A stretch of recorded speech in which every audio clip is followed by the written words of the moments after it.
Setyembre 29, 2024. Pagbasa gikan sa Santos nga Ebanghelyo sumala ni San Marcos. Si Juan miingon kang Jesus, magtutudlo nakakita kamig tao nga naghingilin og mga yawa sa imong ngalan, ug sanglit dili man siya kauban nato, gibadlong namo siya.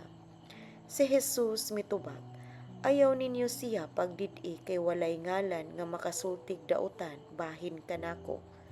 Kay ang dili batok kanako, dapig kanako.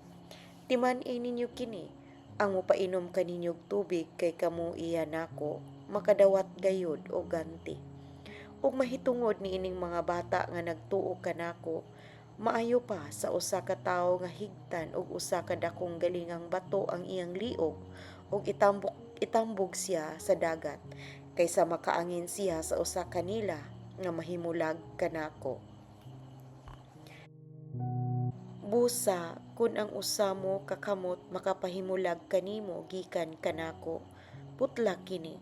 Mas maayo pa kanimo nga mosulod ka sa kinabuhi nga usaray kamot kaysa sangkap kag kamot apan mahiadto ka sa impyerno ngadto sa kalayo nga walay pagkapalong.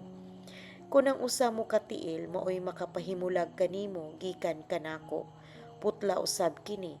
Mas maayo pa kanimo nga mosulod sa kinabuhi nga usaray tiil kaysa sangkap kag tiil apan itambog ka sa impyerno.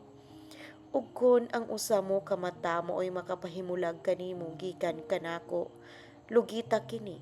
Mas maayo pa kanimo nga mosulod ka sa gingharian sa Dios nga usaray mata kaysa sangkap kag mata apan itambog sa impyerno. Didto dili mamatay ang ilang mga ulod ug dili mapalong ang kalayo. Ang Ebanghelyo sa Ginoo. Daygon ko ikaw, O Kristo.